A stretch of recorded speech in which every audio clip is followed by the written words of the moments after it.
Pai amado, Pai de infinita misericórdia e justiça, estamos aqui reunidos na casa de Francisco de Assis, a Sociedade de Estudos Espíritas Francisco de Assis, para mais uma noite de estudos. Que a tua paz, Senhor, que a tua bênção nos envolva a todos.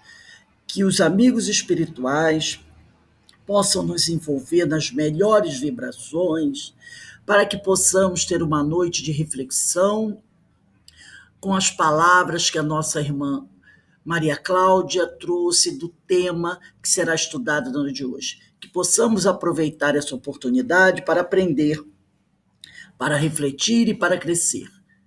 Abençoa, Senhor, a nossa irmã, fortalece, a envolve nas suas vibrações amorosas e te pedimos amorosamente nesse momento a tua permissão para iniciarmos a nossa reunião da noite de hoje, também pedindo a proteção do Mestre Jesus. Ser conosco, Senhor, hoje, agora e sempre, graças a Deus. Meus irmãos, nós estamos aqui na nossa casa, na noite de hoje, nesta quinta-feira, dia 4 de fevereiro de 2021, para mais uma noite de estudos. Hoje estamos recebendo a nossa irmã Maria Cláudia Ribeiro, trabalhadora do CEOI, Centro de Educação e Orientação Espírita Jesus Gonçalves.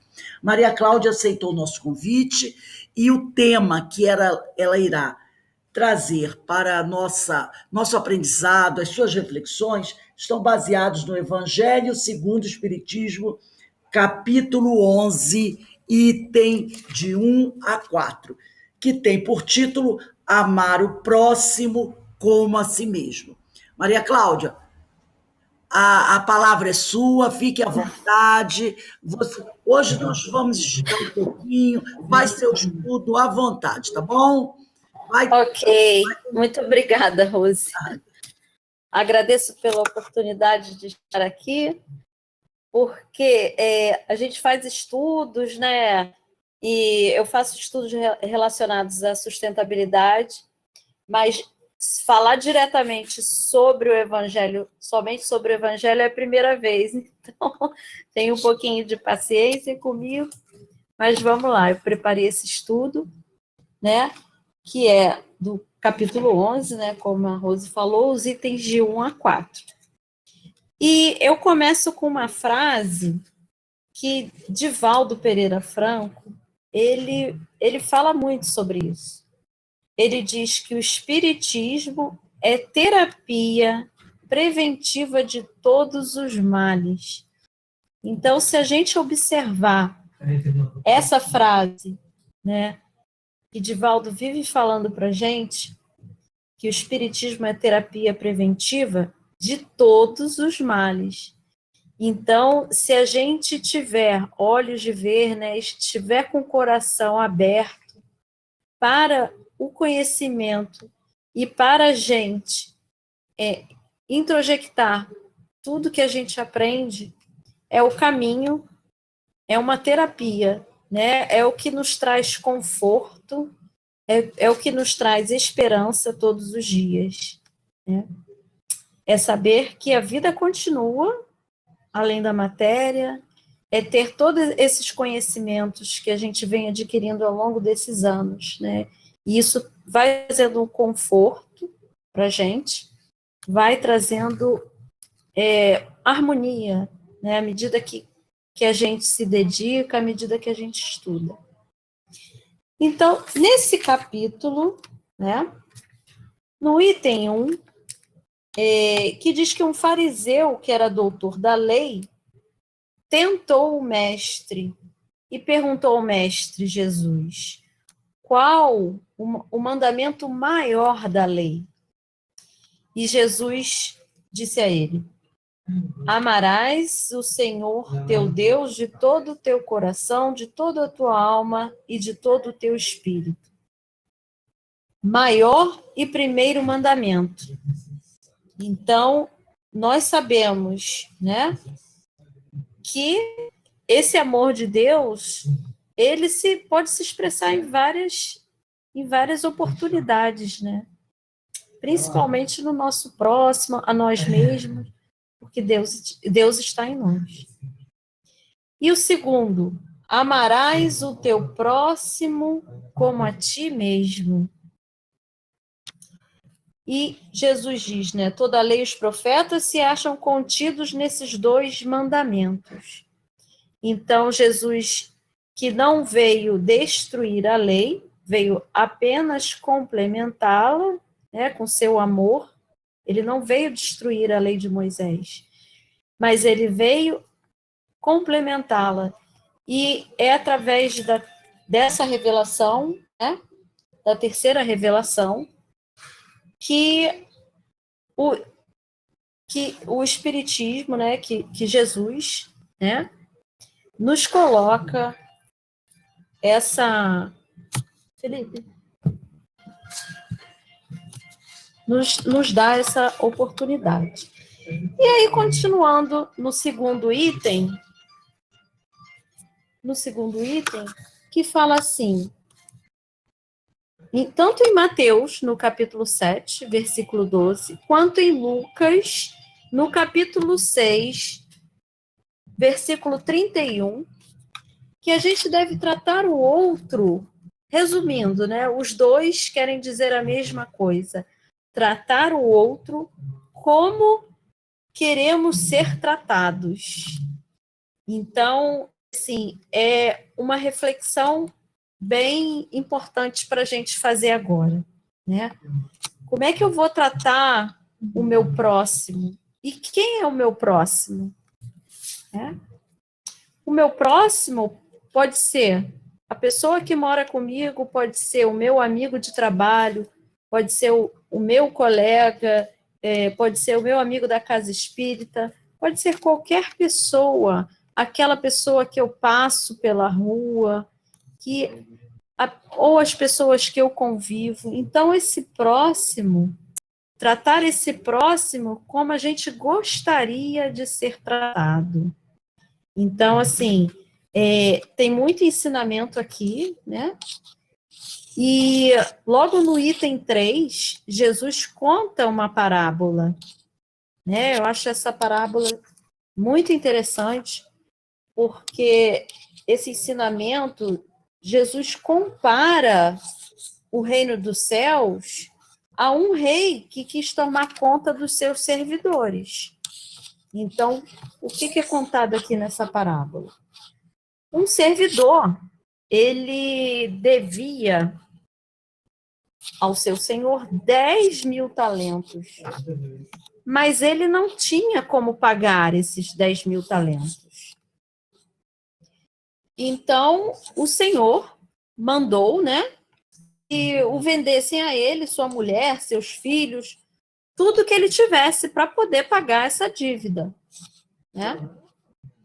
E esse servo, como não tinha o dinheiro para pagar, ele se lança aos pés desse senhor e diz assim: Senhor, tenha um pouco de paciência e eu te pagarei tudo.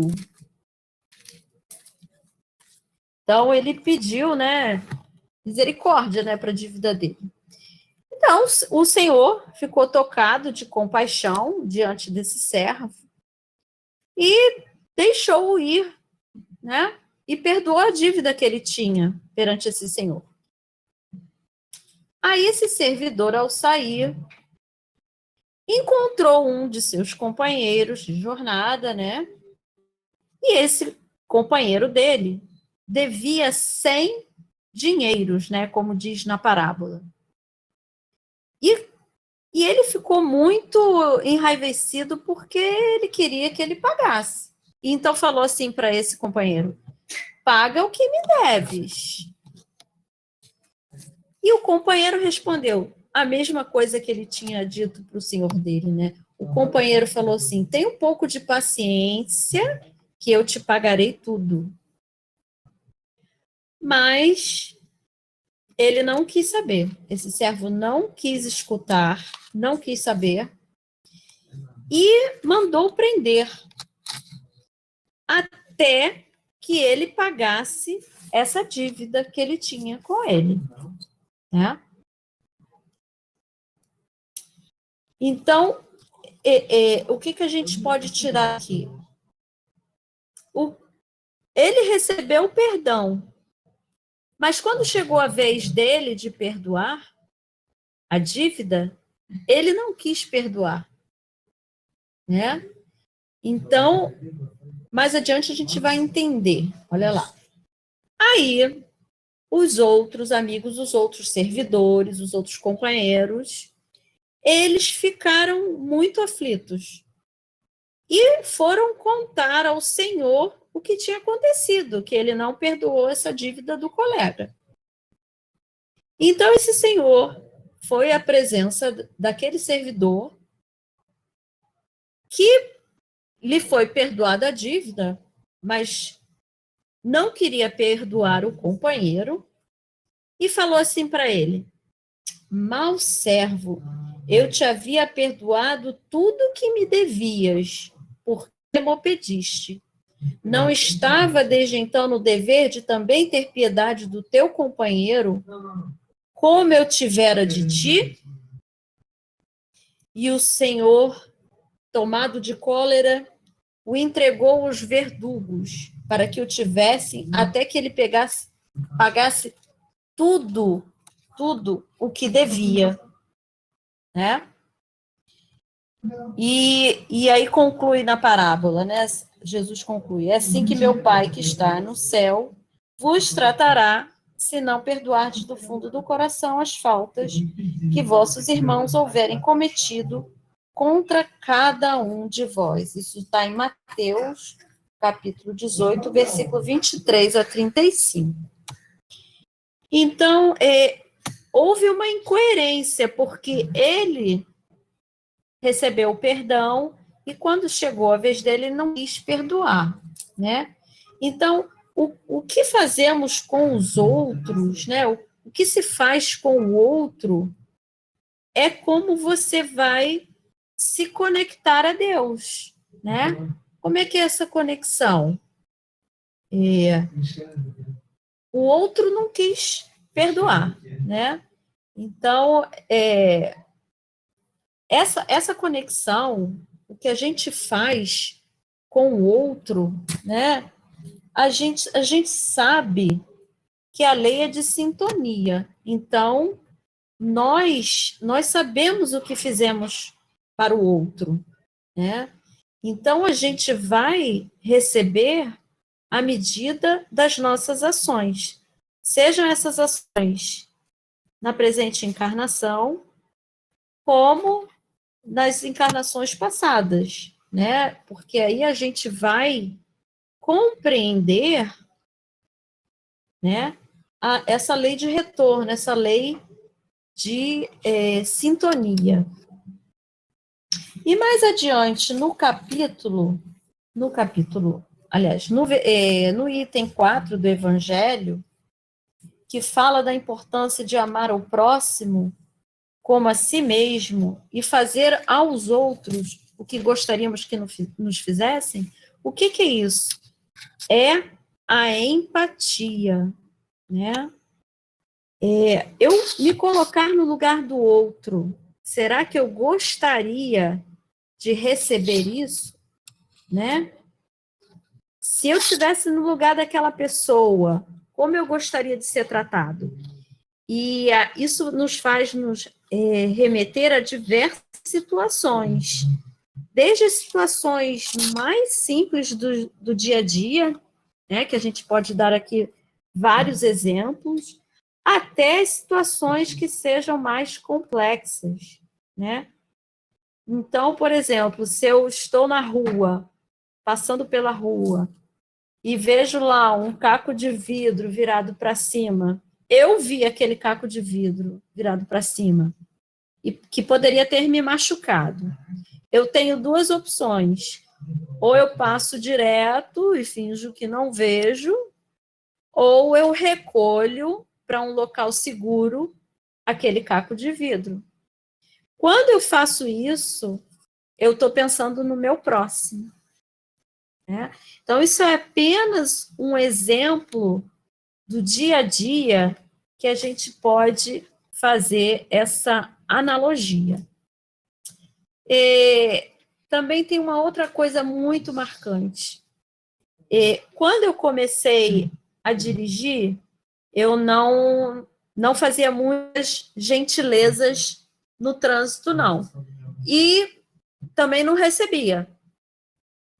Era difícil alguém, ou eu parar em algum lugar e alguém deixar eu passar, se eu tivesse que virar à esquerda ou à direita, ou se eu tivesse que entrar por um lugar que não tinha oportunidade.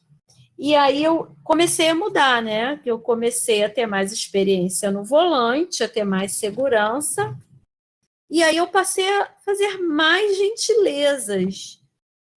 Tipo assim, você está num fluxo que não é muito veloz, que você pode dar oportunidade da pessoa que quer virar para entrar numa garagem e está ali já esperando há um tempão, então você para, né? Claro que depende do fluxo que você está.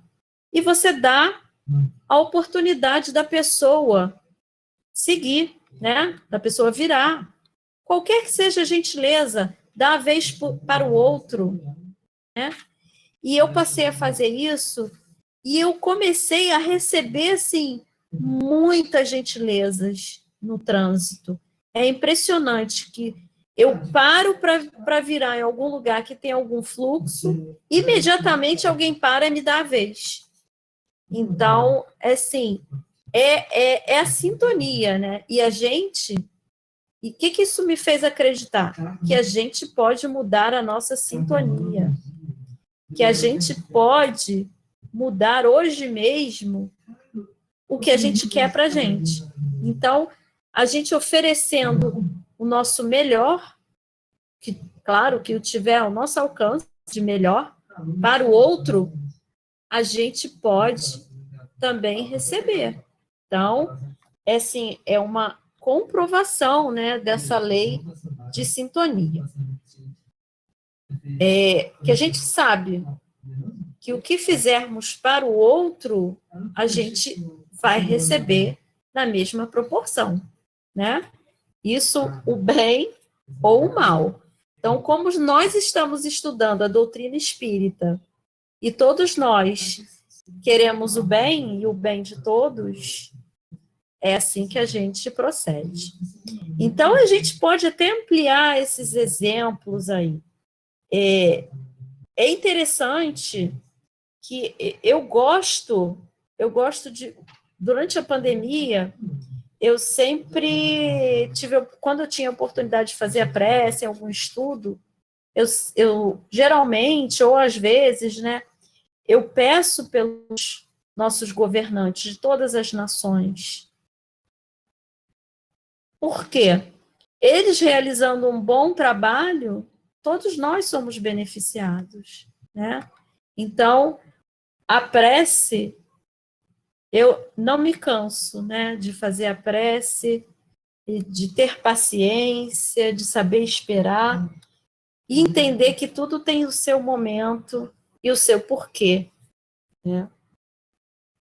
Então, ainda no item 4, né, que fala desse fazer a outro que gostaria que nós fizéssemos, né, que fazer a outro que nós gostaríamos de receber, aqui é citado também a indulgência, a benevolência, o devotamento, e diz que todas essas práticas, né, a prática dessas máximas tende à destruição do egoísmo. Então, quando a gente para e pensa um pouquinho no outro, a gente tende a trabalhar o nosso egoísmo, né? Bom, eu vou. Será o que eu vou fazer? Vai afetar alguém? Então, deixa eu pensar aqui, qual vai ser a consequência? Existe uma consequência? Se for para o bem, tudo bem. Mas a gente tem que avaliar, né, essa condição. E aí a gente leva para de diversas situações do dia a dia, né? como, por exemplo, às vezes a gente está no meio da pandemia ainda, né? E por isso que a gente está ainda nesses estudos à distância. Então, é muito interessante como a gente se coloca perante o outro, né? E, geralmente, eu me coloco assim, por exemplo, uma situação que eu tenha que entrar no elevador. A gente sabe que quando os elevadores são pequenos, existem regras e quantitativo de pessoas. Então, quando o elevador é muito pequeno, às vezes eu estou na frente para entrar e vem uma outra pessoa querendo entrar junto. Aí eu penso assim, não vou constranger essa pessoa, eu vou deixá-la ir primeiro, né? E geralmente o que acontece? A pessoa fala assim, não, vai você primeiro. Você estava na frente. Então, assim, nessas mínimas coisas, a gente já pode fazer alguns exercícios, né, de empatia. E falando sobre isso, né, tem uma mensagem de Emmanuel no Pão Nosso, que é a mensagem número 58, cujo título é Contribuir. É muito interessante. Que fala assim, em relação à afirmativa de Paulo, em carta aos Coríntios, que fala assim, cada um contribua segundo propôs em seu coração. Não com tristeza ou por necessidade, porque Deus ama o que dá com alegria. E Emmanuel explica, né? Quando se divulgou a afirmativa de Paulo de que Deus ama o que dá com alegria, muita gente apenas lembrou a esmola material. Então, não se trata aqui somente da esmola material, que também é necessária, lógico. O louvor, todavia, não se circunscreve às mãos generosas que espalham óbulos de bondade entre os necessitados e sofredores. Naturalmente, todos os gestos de amor entram em linha de conta no reconhecimento divino, mas devemos considerar que o verbo contribuir, na presente lição, aparece em toda a sua grandiosa excelsitude. A cooperação no bem é questão palpitante de todo lugar e de todo dia. Então, a nossa prática no bem, ela deve ser parte diária, né? Qualquer homem é suscetível de fornecê-la. Então, todos nós, cada um de nós é capaz. No mínimo que seja, cada um de nós é capaz. Não é somente o mendigo que a espera, mas também o berço de onde se renova a experiência. A família em que acrisolamos as conquistas de virtude. O vizinho, nosso irmão em humanidade. E a oficina de trabalho, que nos assinala o aproveitamento individual no esforço de cada dia. Sobrevindo o momento de repouso diuturno, cada coração pode interrogar a si próprio quanto à qualidade de sua colaboração no serviço, nas palestras, nas relações afetivas, nessa ou naquela preocupação da vida comum. Então, em vários setores, a gente tem espaço, né, para praticar esse bem, para ver como a gente está servindo, né? Tenhamos cuidado com as tristezas e sombras esterilizadoras, má vontade, queixas, insatisfação, leviandades, não integram o quadro dos trabalhos que o Senhor espera de nossas atividades no mundo. Mobilizemos nossos recursos com otimismo e não nos esqueçamos de que o Pai ama o Filho que contribui com alegria. Então, servir com alegria, né? É entrar em sintonia com Deus. Fazer esse serviço, seja que tarefa for, né? Seja até aquela de tirar o caquinho da rua, que vai machucar alguém. Então, pode ser qualquer coisa. Se todos nós, né, no mundo inteiro, cada um desempenhasse as suas funções, que são até no trabalho, né, sem reclamar, sem lamuriar, dando o melhor de si, teríamos instituições perfeitas, se fossem todas livres do egoísmo. Tem até uma canção muito famosa, né, Imagine, do John Lennon, que ele imagina, né, como seria o mundo se todas as pessoas colaborassem, né? Uma canção linda. Imagine todas as pessoas vivendo um mundo em paz, ou seja, usando a empatia, porque quando a gente usa a empatia, quando a gente se coloca no lugar do outro e a gente faz para o outro ou age em relação ao outro de acordo com o que gostaríamos de receber, né? Esse é o caminho para a gente se livrar do egoísmo, né? E a gente sabe que estamos nesse caminho, porque a gente está no caminho da regeneração, em que o nosso egoísmo não vai mais prevalecer, né? À medida que a gente está entrando nessa transição para a regeneração, né?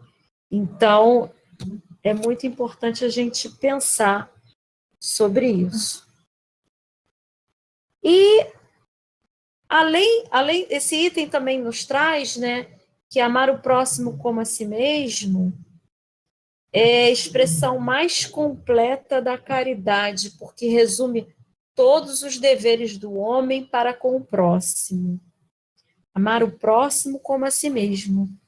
Mas a gente também, é importante a gente falar que a gente também tem que se amar, né? Para poder amar o outro também, com qualidade.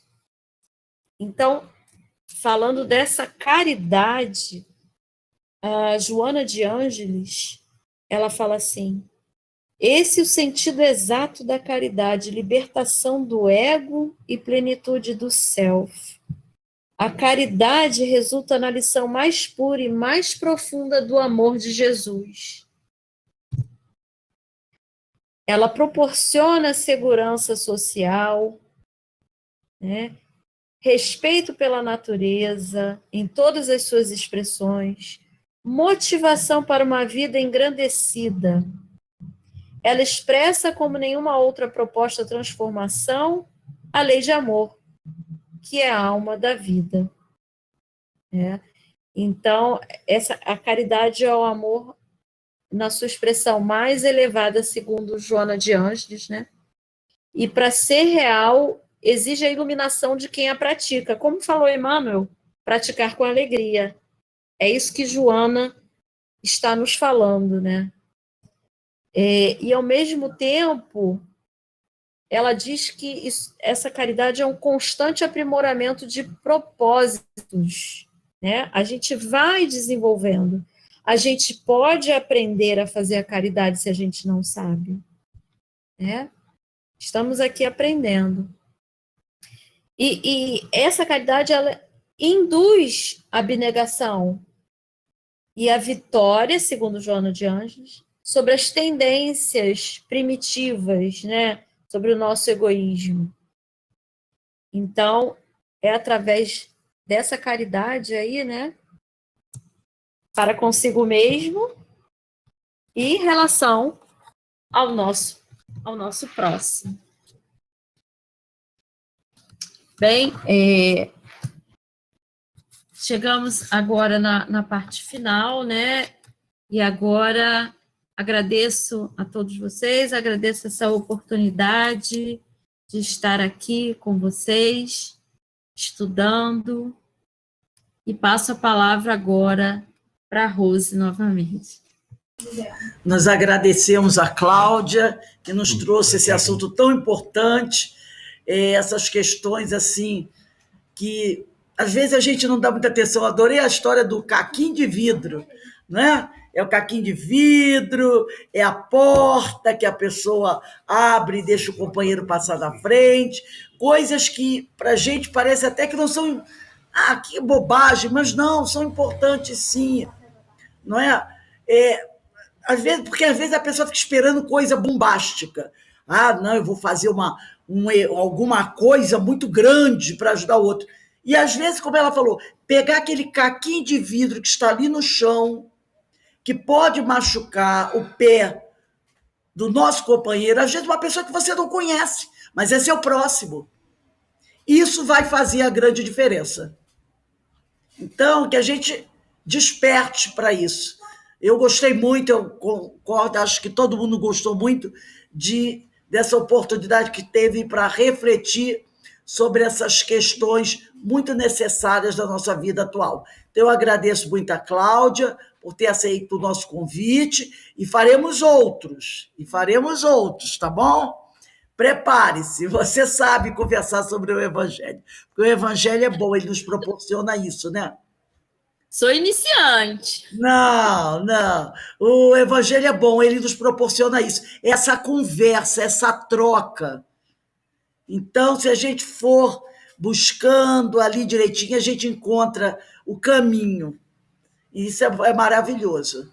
Então, eu vou pedir para a gente encerrar o nosso estudo, para a nossa irmã Ana Constantino fazer a nossa prece de encerramento.